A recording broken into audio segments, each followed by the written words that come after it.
So how about we wrap this up with 2 more questions, and those might be a little bit more practical relevant again. The first one would be, and maybe this goes to Andre and Samo because you're the, so I will put it first. How do you develop a better palate? Who wants to start? Andre? Okay. It comes to cupping. So cupping is very interesting. For example, I started in coffee in the year 2000. Up to then, I haven't been drinking a single cup of coffee. My first coffee was during the interview. So I was not familiar and I was not at all trained in sensory. So when we start with sensory training, we divide like the taste. So sweet, sour, bitter, salty, and then we are added now also umami. And then we also do all the olfactory, so all the smelling. So generally, it was said that for the basic tastes, that's not something that you can really practice. That is something you are born with or not. But what you can do is during training, you can focus more.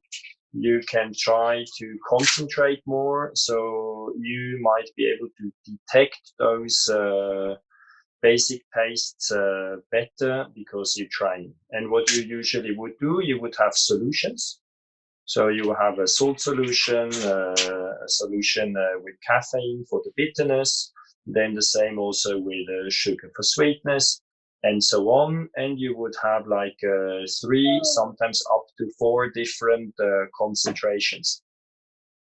And then you will first write down what it is, so which taste and which concentration. You will cup, and then you will try to store what it is.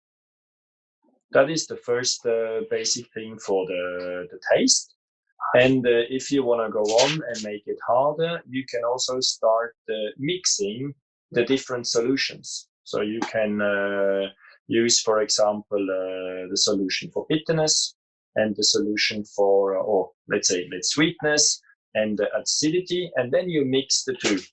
This is something called sensory skills, and that you would do during the Q grader. And then you would have to say, in this solution, I have sweetness and I have also acidity. And you would even be required to name what was the intensity of sweetness and what was the intensity of the acidity. So that's getting quite difficult, but that you can easily do. What you need to get is like water and just normal sugar. Then for the acidity, we use, I have to be precise, citrus acidity? Citric acid, yeah. Citric acid. Bitterness, we use caffeine. And what else do we do? Yeah, that is it. And then for the olfactory skills, that is different. So for olfactory, for smelling, this is really a homework you need to do. You can either buy sets where you have like little bottles with the essence in it, and then you can smell, or you can just go simply to the food section in the grocery store, or you can go to the market on the weekends, and then you can buy different foods, different spices, different vegetables. And what I would recommend to do, for example, you get some apples.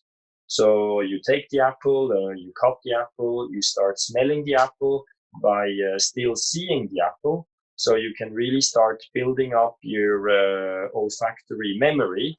And once you feel comfortable, you can put the different fruits, for example, into onto a plate or into a cup.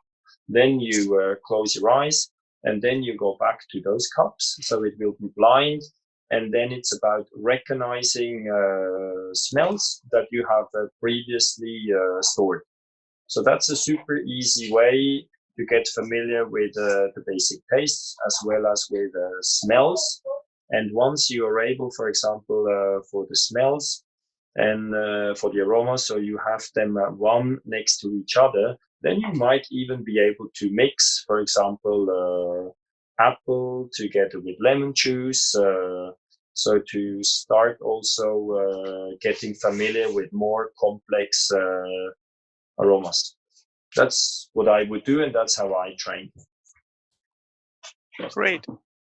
But now I'm really pumped to go to the market myself and grab some stuff and try comparative smelling. But maybe I will start with wine first, because currently I'm on the wine trip. You know, it's sensory training. It's not sensory training when you work in coffee. It's not only about coffee, you know. When we describe specialty coffee today, we will talk about peach, apricot, papaya, pineapple, cacao nips. Then some coffees from Eastern Africa, they have like tomato notes or some other vegetable notes. You would not at first link that to coffee. So for me, sensory training starts in the morning, whatever you eat, or when you prepare dinner, when you cut vegetables. I hope you will never get a potato taste or a potato defect in your coffee, but that could all happen. So sensory training for coffee happens 24 hours a day, whenever you are really awake and ready to smell or taste. So I think it's better to do it on the market than at home or in a lab smelling little glass bottles. More fun. So should we wrap up with the last question I picked up? It was put coffee. I will put it in brackets, science career suggestions. Maybe we can go round by round. How about Samo? You start. Oh, okay. Yeah, I haven't planned to do a coffee science career, right? I actually didn't drink coffee before doing coffee science because, I didn't know specialty coffee. Like normal coffee was like, it's not that good in my opinion and my taste. But for me, it was very much not planned at all, and just a series of random events that led me to start doing coffee science. So I can't really suggest, but it's like any kind of career, right? You just need to be motivated, devoted to the topic, and hardworking, and then you'll succeed. But it's, I guess, hard if you want to plan to go into some specific career and try to succeed there. Yeah. How about you, Andre? So it's difficult for me to talk about a career in science or a career in coffee science in particular, because I would call myself a halfway hobby coffee scientist. I can maybe talk a little bit about the careers within the coffee industry. So most of the people I met in my coffee career, and I think I'm now for like 14 or even now already 15 years in coffee. So I haven't planned it at all. And I can see that people randomly arrive in the coffee industry, but some of them get totally passionate about the product, about the value chain, about origin countries. And those people, they will clearly tell you that once you started in coffee, that is a relationship you will never end.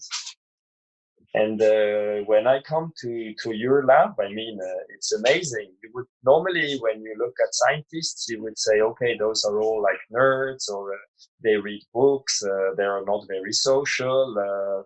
That's more or less how I would expect how scientists are. You cannot just say like this.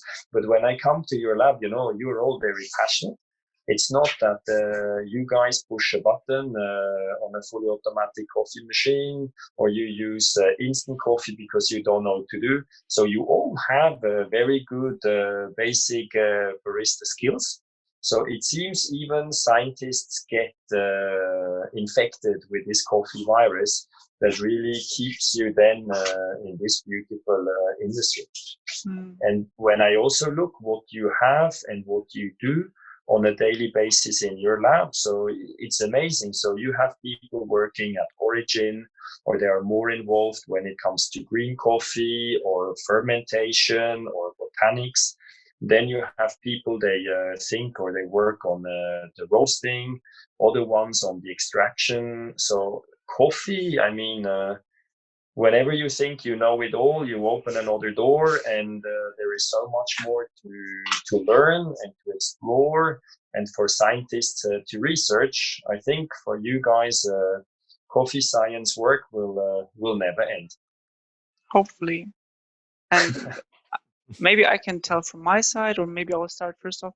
Coffee science can have many facets. You could be either like from the botanical side, you can be a chemist. You can do economics. You can be also social studies. So first of all, if you are into coffee as a product itself, then maybe it's also important to look where where are your skills and what are you well suited for, and then maybe grab your opportunity or educate yourself towards this direction. And for myself, my coffee interest started maybe when I was in my teens, and so in Germany you have these stores called Chibo, and they have like Brazil coffee, Guatemala, and I was first like so pumped about all those origins, that there's more than just Dalmaia Prodomo and Jacobs and so on and so on, but you can also buy coffee from different regions of the world. And there was this coffee called pea berry coffee, and they marketed quite well and quite premium and exclusive. And I drank the first cup, and I didn't taste it quite a difference, but I thought there has to be, because it costed me almost double. Anyway, so it started with this kind of fascination for this beverage, for this product. And then when I studied food chemistry, I was more interested in what is happening during the roasting, what is the chemicals behind, and so on and so on. And I was most interested into bitterness because, as you just mentioned, that there will be always something to do for coffee scientists. And for me, in bitterness, there was still quite a lot undiscovered. So I was interested in that part. And after my PhD work, I went on working for a museum and discovering more about the social economic backgrounds of coffee.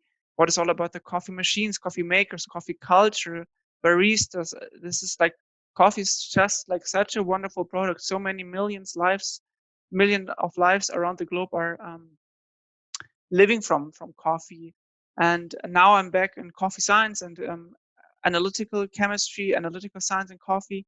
And there's still so much to discover and so much new for me, especially after I came to Zurich and met all you wonderful guys. There's so much more to learn and tasting and different approaches how to analyze coffee, that it is like, I think 100% is sure there's always something to discover in coffee. So yeah, that's what keeps me going, and that is what I think everyone who wants to grab a career in coffee science should take into consideration. You will maybe never be unemployed, but you will also not ever be well paid.